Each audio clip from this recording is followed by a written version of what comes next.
I learned that from my dad. He said, encouragement and enthusiasm to your team is what builds retention. Dr. Kevin Kennedy Jr., a highly respected pediatric dentist, a third-generation entrepreneur, and a fifth-generation native from Clarksville, Tennessee. I've also saved probably hundreds of thousands of dollars by paying the right people pretty big fees. There's some good mentors out there that they just want to help and they want to see you be successful. They want to pass on that knowledge to the next generation. He is a devoted father, a podcast host, and an advocate for creating community in our awesome, small, big city of Clarksville.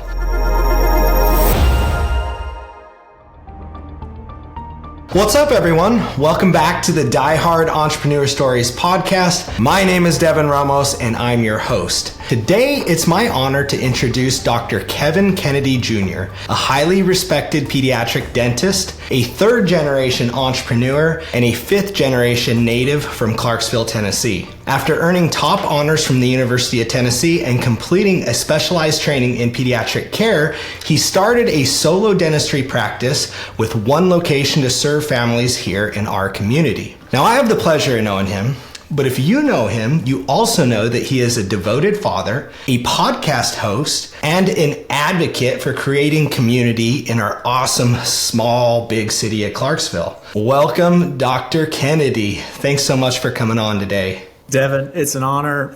Thank you for thinking of me. I'm really excited to where this is going to go. Yeah, man, absolutely. So for our audience, just to kind of frame this for you real quick, like I said, Dr. Kennedy has his own podcast. It's called the Clarksville Vibe. It's focused on locals here in our community, and he goes through highlighting their stories. And I had the pleasure, I think it was it just about maybe 2 years ago, I had the pleasure of being on his podcast, and I got to get to know him a little bit more. He got to get to know me a little bit more. And so when I started thinking about this podcast here, he was one of the first few people I reached out to say, hey, I'm thinking about doing this. And I got a ton of encouragement from you. I don't know if you remember that, but I was super grateful for it. So that's how the best relationship starts, man. It's a lot of giving, and if you give, you're going to find out the return on that just is way more than you expected it could be. Yeah, man. Yeah, I love that. So yeah, needless to say, you were one of the first few people I thought of bringing on and highlighting your story, getting to learn a little bit more about your business and the intricacies of that. And so, yeah, man, I'm stoked to do this. So Kevin, before we jump into it, if you would please just give our audience a little bit of your background, why dentistry, what really led you to go down that path? And then, I know there are a lot of entrepreneurs in your family. So if I had to guess, you had that entrepreneurial bug, but I don't know, maybe you didn't.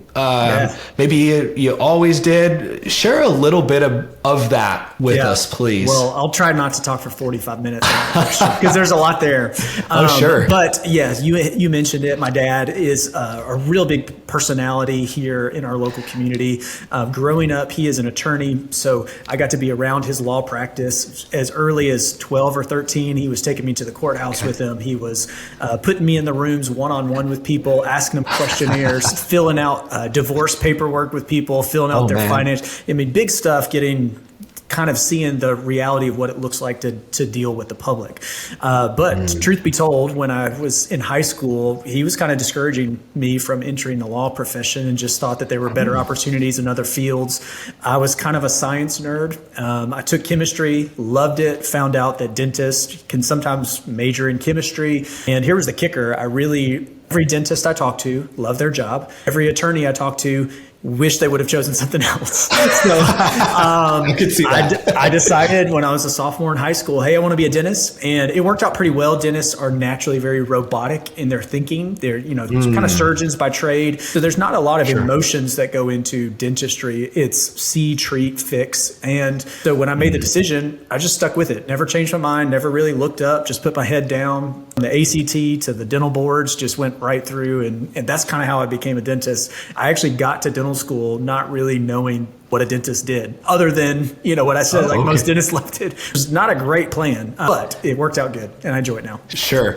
Man, I love that. I have such a huge appreciation for people like you that they sort of identified early on what it is they wanted to do and then just followed through with it. I have a cousin, she's an oncologist, and very similarly, she like always knew that's what she wanted to do. And like every year I talked to her, she's in school for it and she's just advancing and moving closer to it. And I think it's so cool because for me, I'm not that, and I never was that. I spent a large part of my life just like searching. I was just always like I think I want to hunt bad guys. Then I learned a little bit more. Then I started doing some things and I'm like, I do like hunting bad guys. That's what I like doing. But it was sort of this like long drawn out process. And so it feels like I was pivoting a lot. So just to, really from as an outsider looking in, imagine you saying, hey, I'm going to go down this path and just staying diligent, and then seeing, you're over a decade into your practice, just growing, still doing it. I just think it's such a cool thing, and probably why a lot of why you yield the results that you do with it, if I had to guess. It is, but I would also tell you, of course, as we all get older, we learn human nature and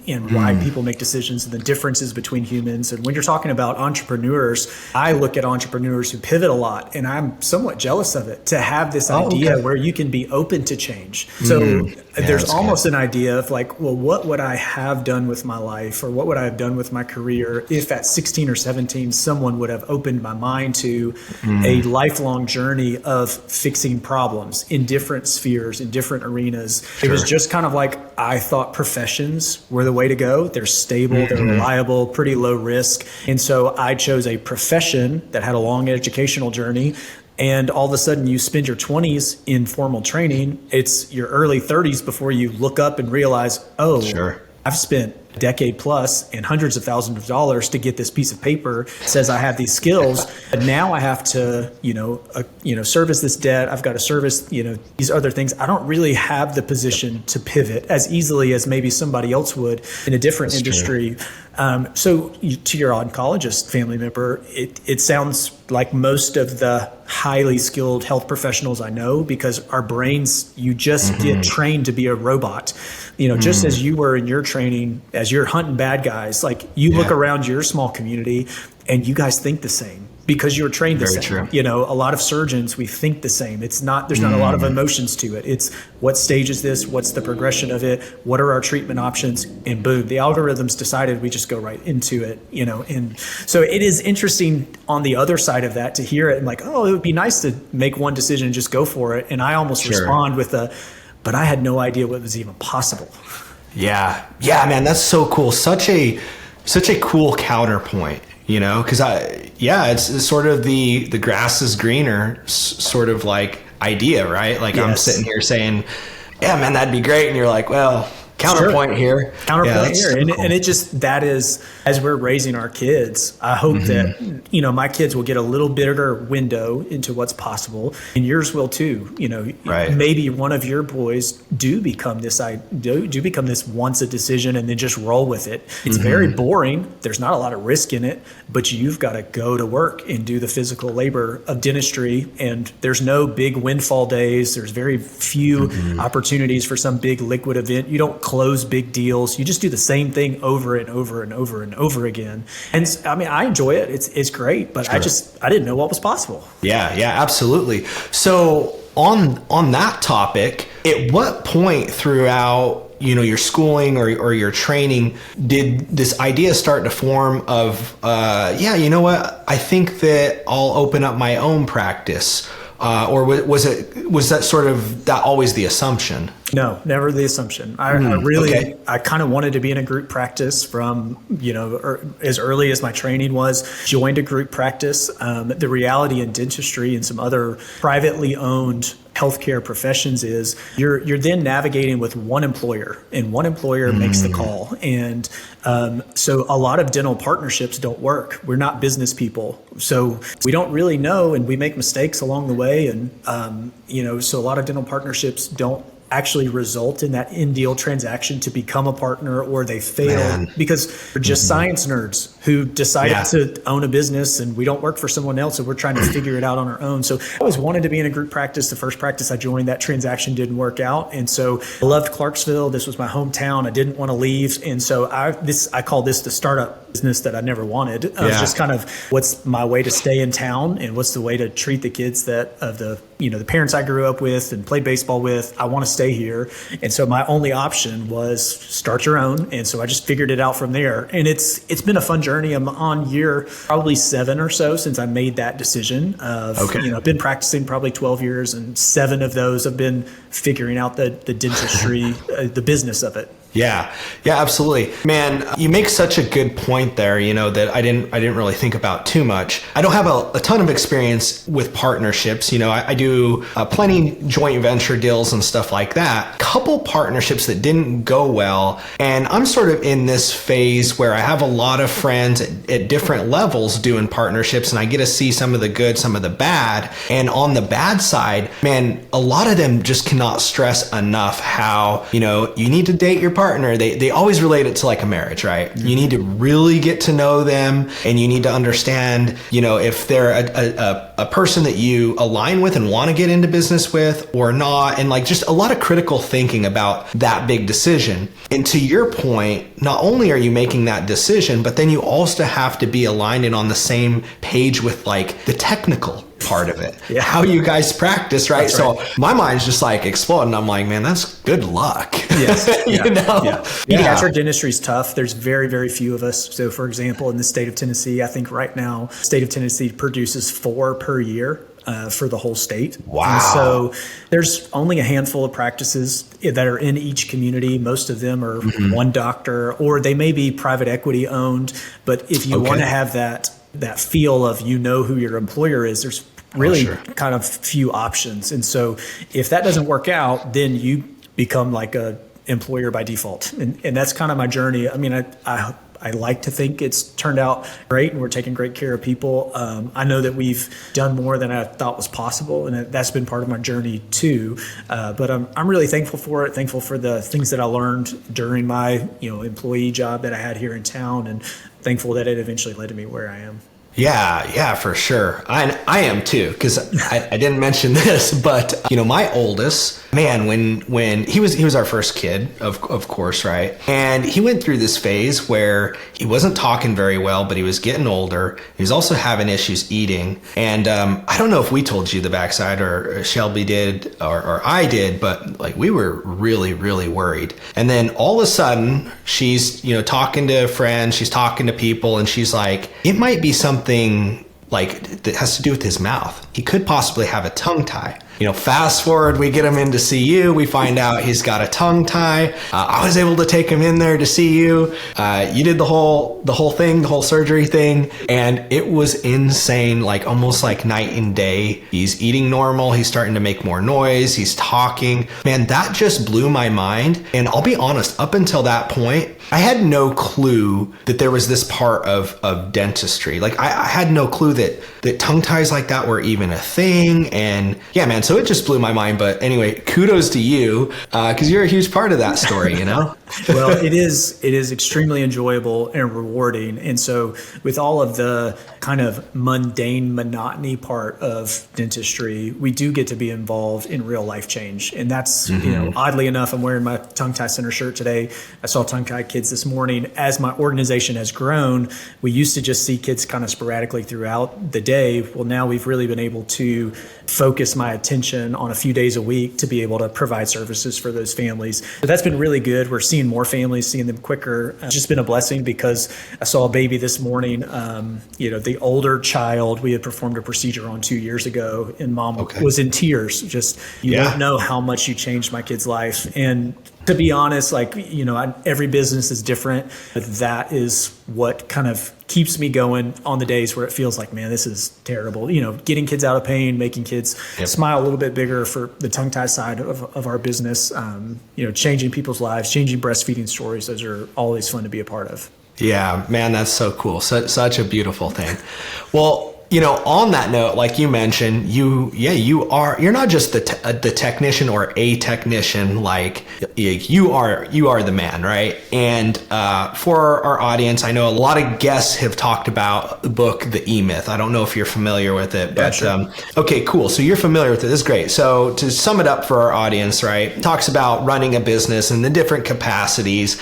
And there's this idea that in a lot of service-based businesses, they start with the technician. They start with the guy that does all the lawn mowing, all the hair cutting, does the surgery, and they become that technician. But then they're trying to transition to, okay, I have to be the lead technician, but I actually need to learn how to run a business. So now that's a whole nother skill set. So how do I become that person and keep my technician hat on? And then, when you further grow, you got to figure out how to bring the technicians in and step out and become the actual owner and, so on and so forth as the book goes. So Kevin, I'd love for you to share a little bit about how you sort of combated that, some of the struggles you had, and what your experience has been going through that. Yeah, so dentistry is very much a challenge because our pool of techs is very, very small, right? And so I think that even in talking to my dad, he's had around 160 attorneys work for him over 40 years, right? Wow. So he goes to a law school a couple times a year, and he usually hires 3 or 4 new ones a year, and he's just got this steady stream. Well, for me to hire a pediatric dentist, it took around 15 or 16 months of recruiting, and this is tens of thousands of dollars of an investment to find one person. And us being geographically in Clarksville, not in a major metro area, is definitely a downside because there's so few of us. It's just hard to find someone. So I was really on that solo technician journey for a really long time.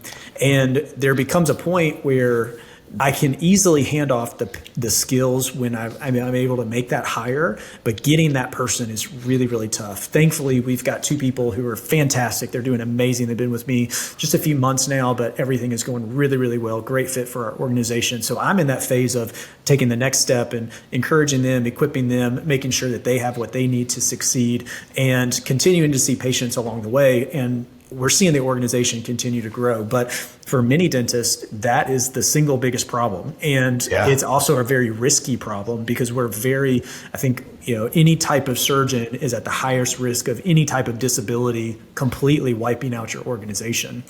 The other thing that's tough is every dollar of revenue only goes through your manual labor. So that was a tricky part that I've kind of started to realize in year 2 or 3. Year 1 and 2, it's just exciting. Everyone's a new patient. Everyone's excited to see your new space. You're doing ads for the first time. You're seeing people convert. You're watching kind of the revenue flow in, the expenses go out. Everything's really exciting. Year 2 or 3 hits and you realize, man, the load of the manual labor is now taking me from 8 to 5, and I am not doing any business work. So I'm coming in at 6:30 a.m., doing business until 8, doing the manual labor until 5, and then trying to be a dad. That was a really, really tough journey. In that time, I also kind of had to decide, am I staying in this small lease space? Am I going to sign another 5-year renewal? Am I going to go ahead and try to build something, buy something to expand and to create room? Because unlike some businesses, we do have to have the real estate space in order for more services to be provided. It's either a second location or it's a larger space. In my first space, it was perfect for me. Like NASA fine-tuned to the square inch of maximizing its capability, but there was no room for someone to come join me. And so I had to get out of that space and get a bigger space for someone to eventually come join me. But that took that mindset shift of, okay, I can pass off some of the manual labor.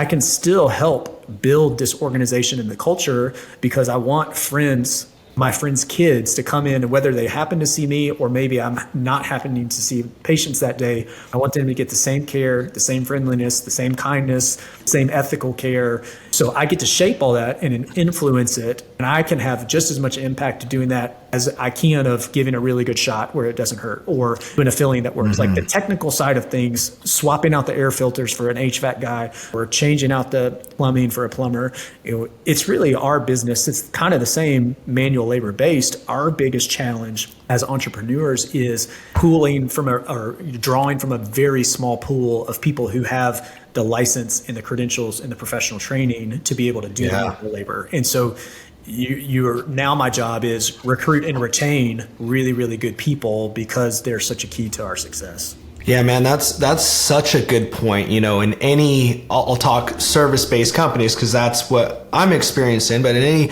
service-based company with a lot of labor, generally speaking, that labor is sort of your entry-level job. So your widest pool, right? Yes. Your widest pool of people is your labor pool. But what I'm hearing from you is not for me. My labor pool is it's me. It's the technician. And so, man, I can, like you said, 15 plus months to get somebody in the seat. And then you still have to deal with the same business stuff that we all deal with. That's right. Is it the right fit? Are we aligned? Is this going to serve them and serve the company? Oh man. Yeah, that is crazy. Well, good on you for making it through that. You said you got, 2 techs now, so there's 3 of y'all that there's 3 of us. Oh man, that's so cool. Well, and part of the entrepreneur spirit, I think my journey, full disclosure, both of them accepted a position within a week of each other. And I've not really shared this too much publicly, but I was kind of in a bind. I've been waiting 15 months, and they were both great fit, and I was hoping they would both come. I had no idea that they would both come. It's kind of like recruiting 2 5-star quarterbacks, and you're there, and you're like, oh gosh, how do I choose? So I made some calls. I had good mentors that were, I could call at the blink of a hat. I called 5 people who own pediatric dental practices in Tennessee, not in major metro areas. Those are my criteria, filtered it down to these 5.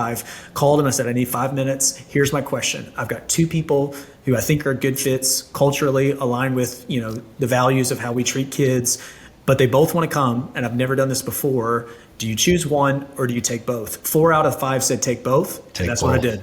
And so it's been great. They're very patient and flexible. They realize, and I'm just being vulnerable with them, hey, I've never done this before. So as we're setting up your schedules and your compensation structures and you're this, like, hey, if you guys will work with me, we're really going to achieve great stuff together. I learned that from my dad. He said, encouragement and enthusiasm to your team is what builds retention. And so I have tried to model that and just encourage them as much as possible because I think they're happy. They're doing a great job, and they say they're really glad they took the opportunity.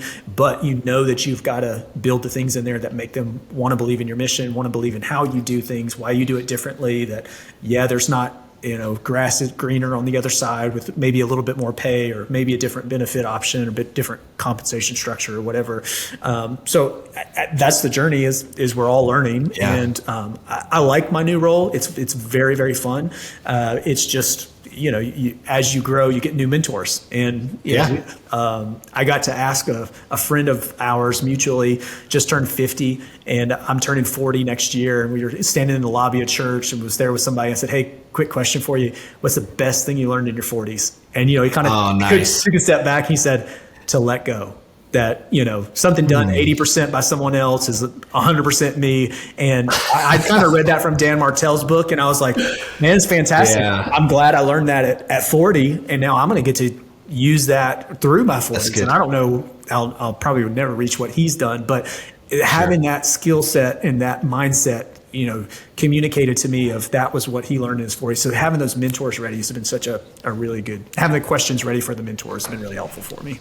Yeah, you make such a good point. And I think for me on that too, we read books. I know we do a lot of the same stuff, and you can hear something, but when you hear it from somebody like that, sometimes it just hits different. And I mean, even like you saying that right now, man, I'm like, I need to hear that today. It's hard because today I'm on the struggle bus, but the reality is I also deal with ego, and I want to be the one that took care of your kid's tooth pain, because when I see you at Publix, I want to be the one. But there's got to be a little bit of a humbling process and realizing that if I really want to impact more people, then we can do that through me not having that bottlenecking role. And I can pass off some tasks to people that I really believe in, who do it, even if it's 80% as good as I can, it's still getting done at a faster rate. We're helping more people.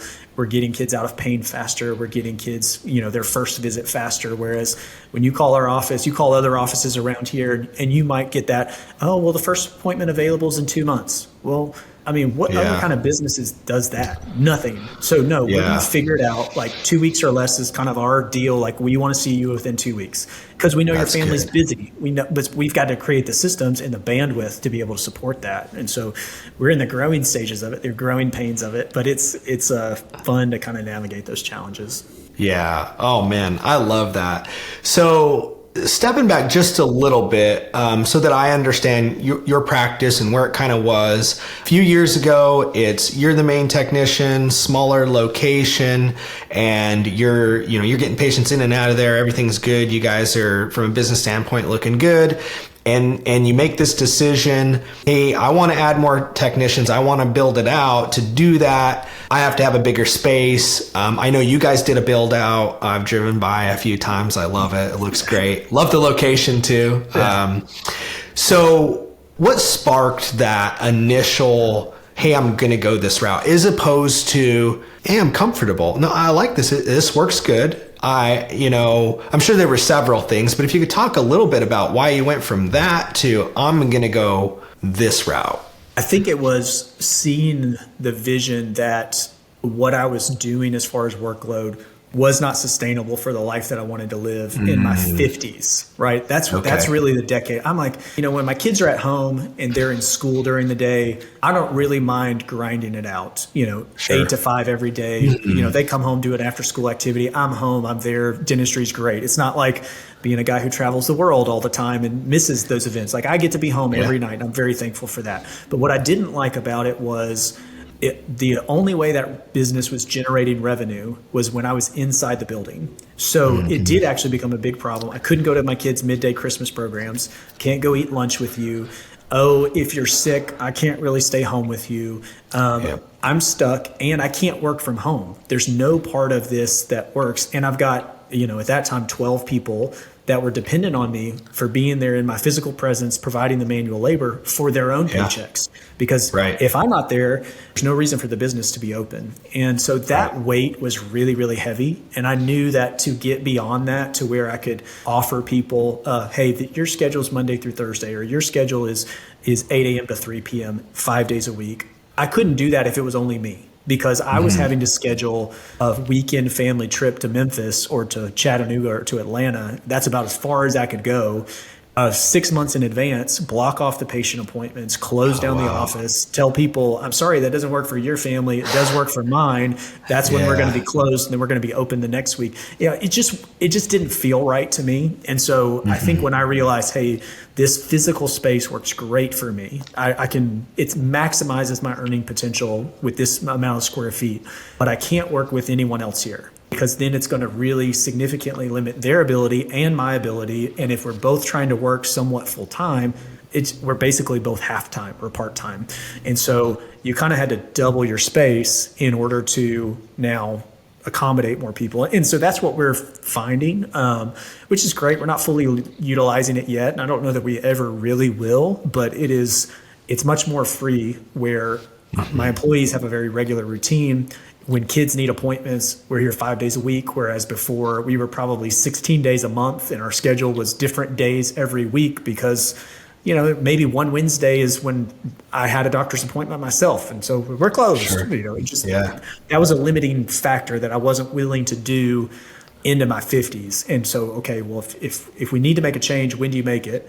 And mentor told me, he's like, well, now's the cheapest time to do it. So it's only going to get more expensive. It's going to get more expensive. And so, that was the final kicker to then buy the land, start working with an architect, do things I'd never done before, take big risks. Oh, so cool. Yeah, let's talk a little bit about that. I imagine you're thinking about this business plan, and you're like, okay, I'm going to go from this to this, the vision in your head, and you have to add more technicians. if I had to guess, you need more other employees that are doing some of the other things. You've got to figure out how to do a build out, literally everything, right? Yeah. The real estate world, all that, money, man, all these different things.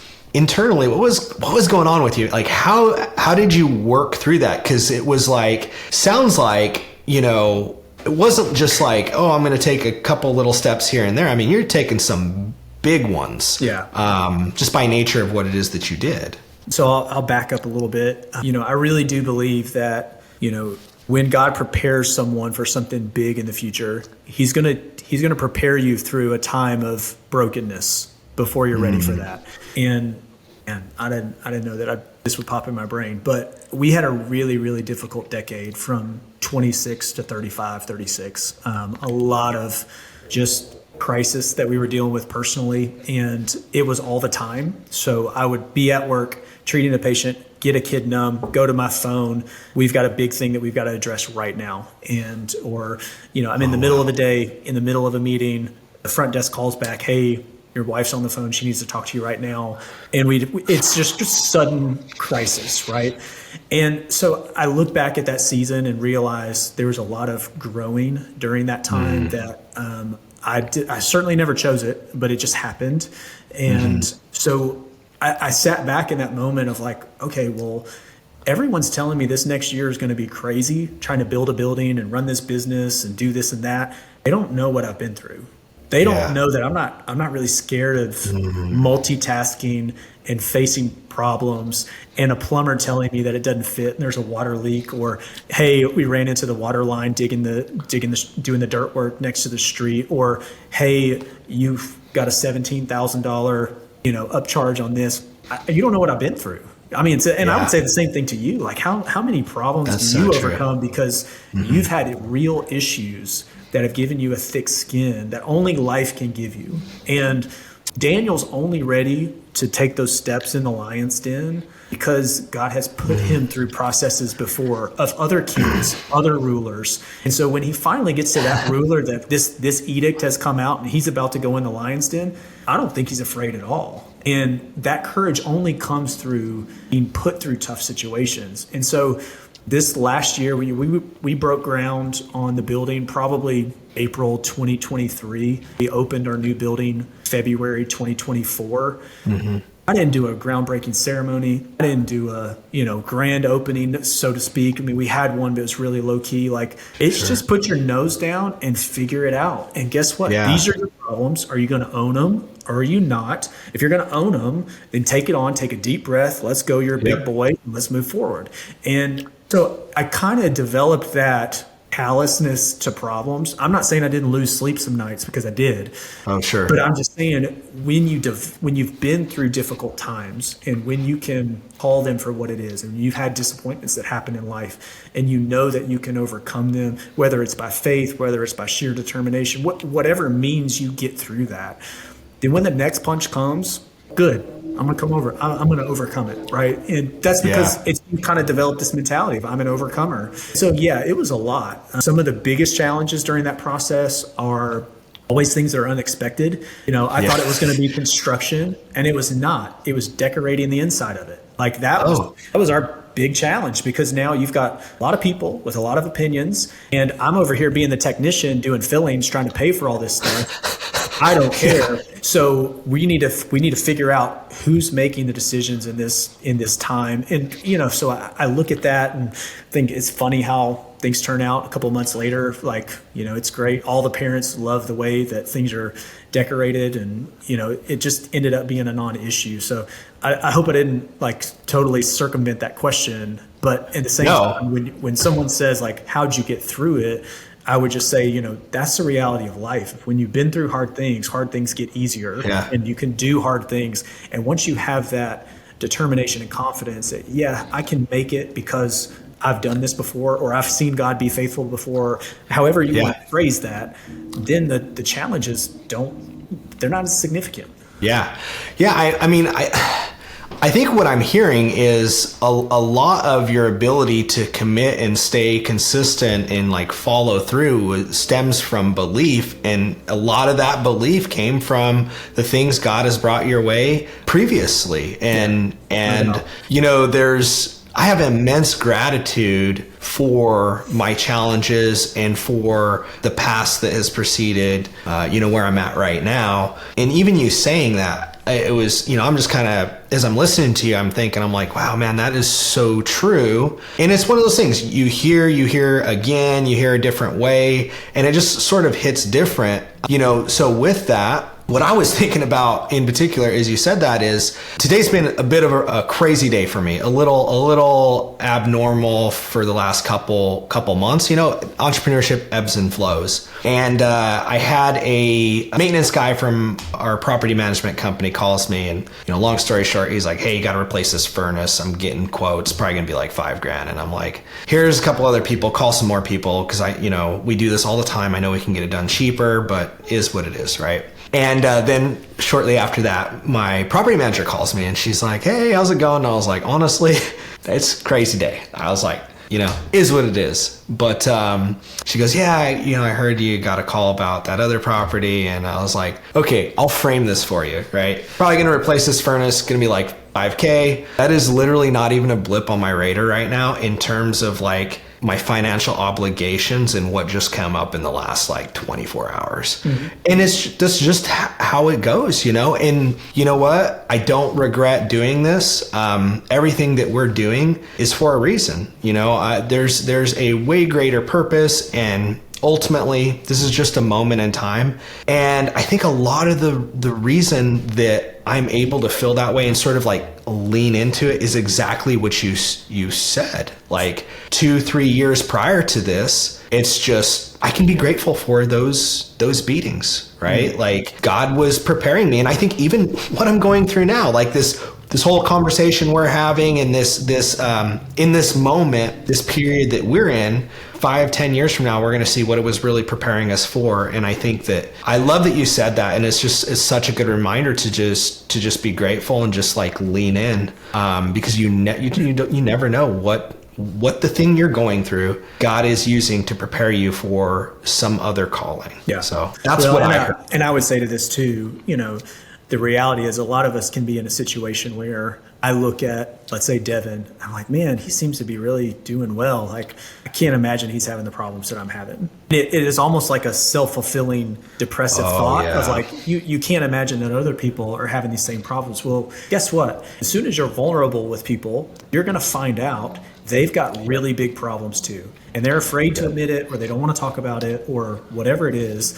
And you do just kind of find it's part of the human experience is struggle. And struggle, mm-hmm. as cliche as it is in the motivational talk and the positive thinking movement, it does create, that pressure, that struggle, it creates courage to then overcome it. And so just getting up again is a win, and give yourself credit for it and just kind of pound through it. And it tends to work out. And the more you believe in yourself, defeating those self-limiting beliefs, the more you're going to have confidence mm-hmm. and success in getting to where you eventually want to be. But you're still going to get punched in the mouth, whether it's your fault or not. It still just happens. Yep, absolutely. I completely agree. Well, we talked a little bit about how you overcame that internally, but I know also, just the nature of business, your type of business specifically. Yeah. There were other things that you had to work through.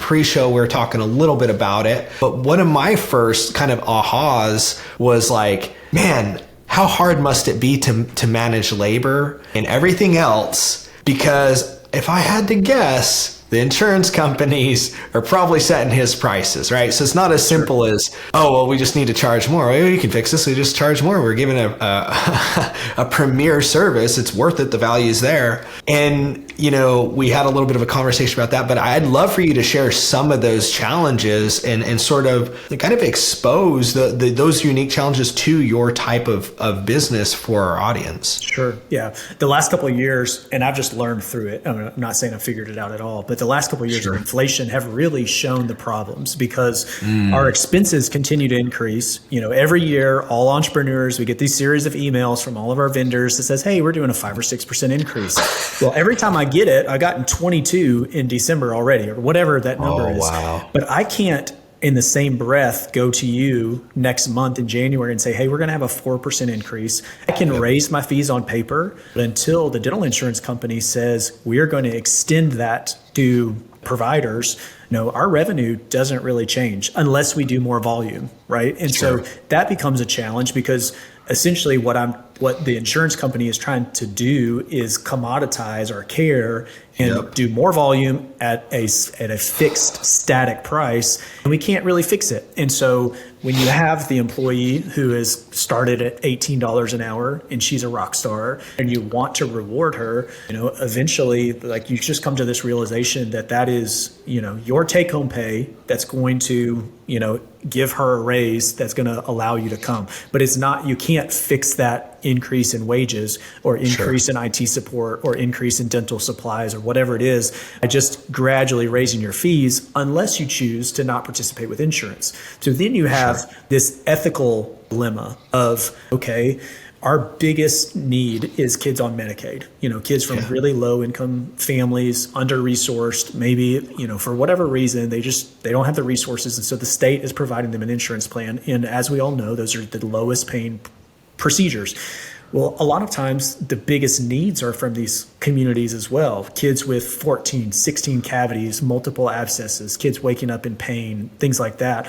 So you have this ethical problem of, am I really going to limit my services to only kids that can pay for it? And that becomes tough because we're not selling burgers. We're not fixing HVAC. We're treating children. And so I've just kind of taken the stance of, I'm going to do the best I can with the fee schedules that I can. We're going to make them work the best that we can. And we'll just kind of ride it out and see how it does. We're really at a break point industry-wide. The dental insurance, the utilization of that has continued to increase. And so families are very dependent on it and have kind of gotten used to, well, is my insurance going to cover this? Is my insurance going to pay for it? Not realizing that essentially what you get is a coupon book. And you give us the coupon, we send the coupon to the insurance, they send us the money for it. And that's all it is. But it's not really insurance in the sense of, okay, you have $2,000 worth of needs. They may set a $500 limit on it and they're not paying above that. And so it gets kind of tough because I think there's a lot of misunderstanding of how dental insurance works, but our business is so reliant on it. Frankly, I don't want to be the boutique pediatric dentist that only charges cash paying patients who are kids of small business owners. My life would be a lot easier. See less kids, higher fees. It's like, being the coach to the CEOs of the Fortune 500s. Like you got 6 clients and you charge them whatever, and that's your lifestyle. So we are very much a blue collar, middle class practice that sees kids from every corner of our community, and we do the best we can to take care of everyone. It is a challenge. We are chameleons all day. We deal with someone with very low dental IQ, sometimes people with very low emotional stability, sometimes people with very low finances, sometimes people with lots of finances and high expectations. And we're doing that one right after another. It's 9 and then 9:30. And so dynamic. Oh my goodness. You're just changing hats all the time. Yeah. Oh man, that's crazy. That really gives me a bit of insight to the complexities. So when you, I guess, decide which way you're going to go, or do you have to decide? Is there like, hey, we're gonna operate this way, and we only do it through insurance, or we can do like hybrid, a little bit of both, or we don't mess with insurance, or what does that look like? Yeah, you can be a hybrid, and there's nuance to that. And of course, there's big corporations that, you're always just playing their games. But I would say for the most part, people decide to either work with insurances or not work with insurances. And we're a bit of a hybrid. The thing that would change for us is honestly our active duty military insurance, TRICARE. I know you've used it before. It's a mess, and it actually is lower than Medicaid here in Tennessee. And so we treat our military kids just as a respect for the services that their family provides our nation, and just kind of out of goodwill, knowing that we're probably upside down a lot of times. But you kind of have to make that choice. You've got to decide, do you want to be Chick-fil-A and Holiday Inn, or do you want to be the Ritz-Carlton and, the Ruth Chris? And we don't want to be the Ritz-Carlton, the Ruth Chris. That's not who I am.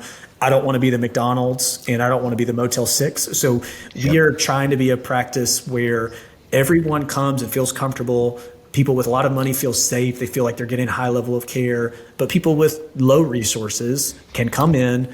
They can use their payer method or whatever they're paying, and we just try to make it work the best that we can. It allows us to have a big, broad, wide influence because a lot of people want to use their insurance, but it definitely makes it a challenge on the back end of things, knowing that my team's take-home pay is limited because of what the insurances are paying.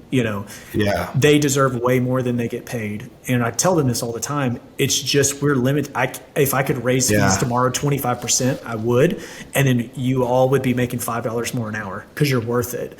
But when we're taking these payer-based models, this is all we can get paid. And so all the metrics have to flow from that. So if we get paid $80 for this kid's visit, that $80 has to be divided up very strategically to make sure that we can pay our bills, be compliant with federal laws, provide good care, put good dental supplies in the kids' teeth and in their mouth, have a nice building, pay for you. It's just, it can only go so much around. And so I wish it was different. I wish that we could really be a little bit more free market, but kind of in some different industries. But it just is what it is. So you're either going to play the game or you're not, and you just better buckle up and make a decision and go for it. I love that, man. And it really says a ton about what type of practice you have, knowing that your team is on board with this. Yeah. Because you and I know, being logical people, like at the end of the day, it's numbers. Like if you want the business to do better, you charge more. You go after those customers, and you only serve those customers. That's it. Yeah. But like what you said, like, no, man, that's not what it's about. It's about impact. Yeah. And unfortunately, unlike some of the other businesses, like similarly like my cleaning business, I can control that knob. You can't. You literally might get paid this for this thing here, might get paid this for this thing here, and then you have to adjust. This is crazy, Devin. Like we have rooms with 4 and 5 kids, and sometimes it's 4 different families. And I can look down there, and there are moments where I'm like, in the entrepreneur nerd brain, I'm looking at it like military kid, 75%, or probably 50%. The next kid, mom works for the school system, I'm getting 80% of what we should get. The next kid, small business owner, getting 100% of our fees. The next kid, Medicaid, getting 60% of our fees. Whatever it is, I'm looking down at everyone is paying us something differently, but my employees are the same based on their experience, skill, criteria, things like that. And so you have to let it go, and you have to not care, and you have to put on a brain of, okay, my job is to take care of kids, and my job is to be ethical in how we recommend treatment, what needs to be done, what doesn't need to be done. We're not going after dollars just to improve our revenues. That's unethical. It's silly. We're not going to do it. And where the chips fall, they fall, and we're just going to try to take care of people the best way we can. But to your point on our team being on board, that's a lot in the hiring process, because from the very beginning, I will tell all of them, you can make more somewhere else. Here is why you may have to accept $2 to $3 less here, because this is our model. And if you want an employer who's going to look you in the eye, respect you, give you room to raise your family, give you clear expectations, be patient with you, train you, then this is the place for you, and you're going to love it. Just not going to get the pay that you might be able to get over there across the street. But over there, you need to know what comes with that is a higher expectation, is a different set of expectations, different set of benefits, different set of guidelines, different set of personalities. If you want to go do that, great. I'm going to cheer you on. Go for it. Do what's best for your family. Go for it. But if you want to be on our team, this is what you can expect. And so it's kind of, you got to lay that out up front, because if they're not on board with acknowledging that, then they're not on board with it. And what we find is lots of females, lots of moms, they really they'll kind of take less money to be on mission with what they believe in. And if I totally believe that. Right. Oh man, yeah, I so believe that. I think that, even from a marketing standpoint, that's a great way to sort of frame an interview, right? Because ultimately they're not going to like it long term if that's not what they're after, and neither are you. But when it fits, and it fits like that, man, you guys are doing good things together. I love that so much. So you'd mentioned when you're thinking about growing this practice, you said, we could really grow into like a new location, bigger location, or we could go start a second location and keep this one. Yeah. What really drove your decision on that? And, as you kind of move forward, is there any vision of having multiple locations or just staying in this one consolidated bigger location? I'd love to hear a little bit about that. My smile says I think about it all the time. So here's the reality is having 2 locations in dentistry is doubling your fixed cost, right? So you now have a second building you're paying for, second electricity, second set of chairs, equipment, things like that. The reality is if it's only my manual labor, I can only produce so much in one location or 2. If I have 2 and I'm limited with my manual labor, then all I've done is doubled my fixed expenses and I haven't actually made any more money. So I've got more visibility, but it's futile. It's not really making an impact to my family. If you can recruit, retrain really good pediatric dentists who can help drive those locations, then that's good. The challenge is, let's call Middle Tennessee, for example. There's really only 2 or 3 groups that have multiple locations across different areas in Middle Tennessee, and retaining good people is their number one problem. They recruit people right out of school, they get them for 1 or 2 years, and then those people go and they do their own thing or they go to someone else. Dentistry is not really hey, let me bring you into my organization and then you're going to be with me for 10 years. There's just too much opportunity. The skill set is too scarce, that you've got to really create something where people believe in it. And to me right now, 1 location makes the most sense. We can really do a lot of good. And the other reality is on the payer model side of things, if I really wanted to turn the knob on the metrics to earn more, then I just start not working with our lowest paying insurances.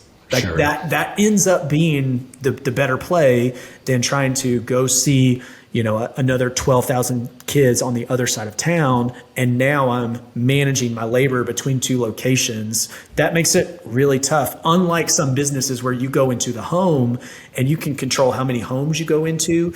I've got this now big fixed cost that I'm paying for one way or the other, but do you have the revenue to really support it? And there are metrics that kind of say, hey, we want your occupancy costs to be this percentage of your overall revenue. And we're getting to that in year 1 where we are. So that's been awesome. Really, really good. Wow. I don't know that we would have the same kind of impact and the same kind of systems in a second location across town or this or that. And then you're like, okay, well, it's 2 locations. Why not do 5, right? So sure. am I really, if I'm going to start with 2, I might as well plan for 5.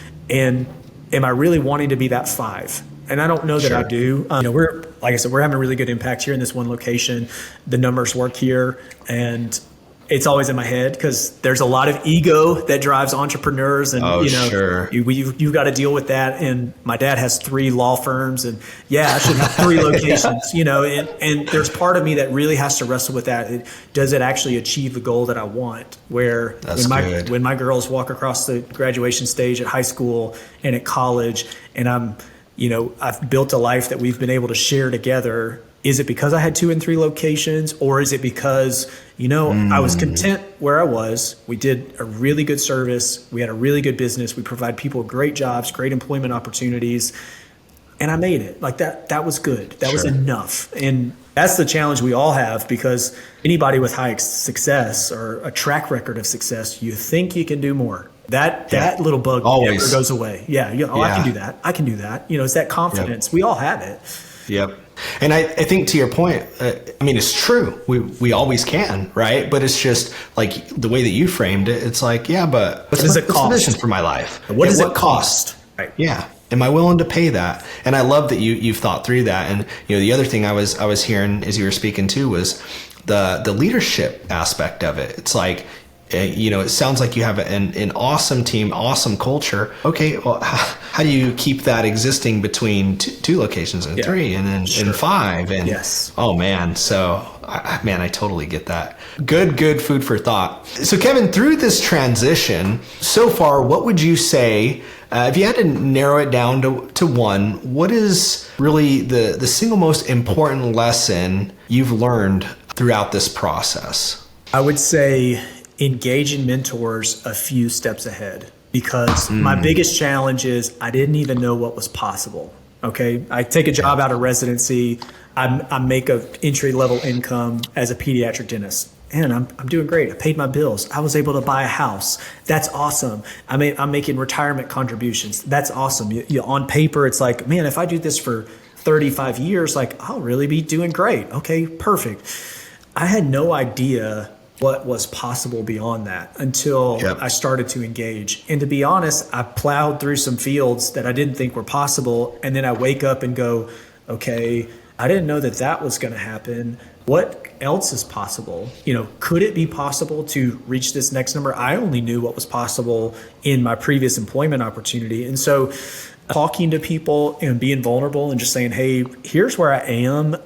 Where do you see yourself? You're 10 years ahead of me. Or do you see that I could do more? And, it's kind of like, they look at me like, yeah, duh, you can do more. You're going to do more. It's like when I made those calls about adding both guys, one guy specifically, he's got a great practice in West Tennessee. He said, Kevin, not only are you're going to grab really critical moments with your family over this next decade. If you make that choice right now, your income is probably going to go up. And you're probably going to be able to give away more money. And he knew that was like, that's like so what kind of drives me. Like I'm just that I really enjoy it, the opportunity to invest in projects and see things come to fruition. He knew that was a driver for me. And so if that's your motivator, then this decision is really what helps you get there. And he had seen that because he's got 3 locations. He's employed 25 doctors. Like he's seen the numbers go up. I just didn't even know that was possible. I thought, oh my gosh, I'm beyond what I thought was the limit. And now I'm on the other side of it. Well, is there a limit? Where is that limit? So just being humble enough to bring people in and be vulnerable and ask questions, making sure that you have some guidance along the way. And here, I'll say this too, being willing to pay for that guidance. So there's some good mentors out there that they just want to help and they want to see you be successful. They want to pass on that knowledge to the next generation. Maybe those are industry specific, maybe they're not. But I've also saved probably hundreds of thousands of dollars by paying the right people pretty big fees to be able to guide me and maneuver me through this world that I've never done before and say, oh, let's not do that. Let's set it up this way. Or let's not do that. Let's not sign that contract. I think you can do better here. Or let's refinance this loan. I know it sounds crazy, but we're just going to term it out as long as possible. I had some professional tell me that on one of my loans and I was like, I don't really like the idea. I want to pay this thing off. He said, just trust me. Just put it at 12, 15 years, as long as they'll let you do it. It's at 2.9%. And I'm like, I don't want to have this for 12 or 15 years. And now looking at it 4 years later, I'm like, oh my gosh, he saved me so much. Thank goodness. And just gave me so much opportunity that I would not have known. But I was paying him $1,500 a month as a coach, So like he paid for himself way above and beyond, but I would not have had really that moment, even just on that one loan refinance, if I hadn't been willing to invest in the coaching. Yeah. And I'm sure if you broke down the interest, the origination, everything that you saved, it was probably, well worth it. And that's a life learned lesson. Sure. You brought that up. I think that's so cool. I have a mentor that told me this. It stuck with me. And he always says it this way. He said, Devin, at any given time, you're always looking for 2 people. You're looking for somebody to expose you to the things that you don't know, to tell you about stuff. And you're looking for somebody to show you how to do those things.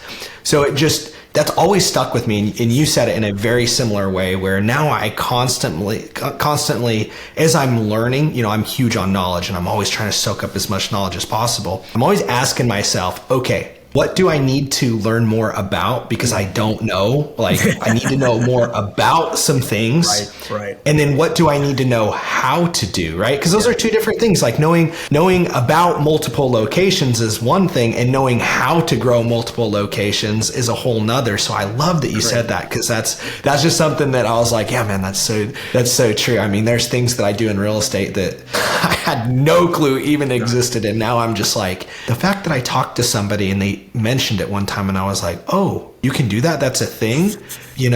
Saved me so much or made me so much. And it's just an example of you don't know the limits. You really don't until you start playing the game, asking That's the questions. I mean, I'm standing in line today ordering lunch with two of my colleagues, and I'm texting through a real estate deal. And I finally got an answer that I needed. So then I'm texting the lender, this is how we're going to do it. We're going to title it. We're going to close it this way. We're going to turn around.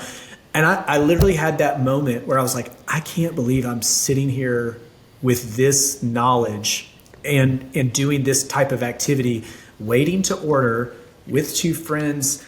It's just amazing so where cool. life has kind of taken you. And I mean, I hope it works out long term, but even just to have the idea that I can learn things and I can figure things out, I can do hard things.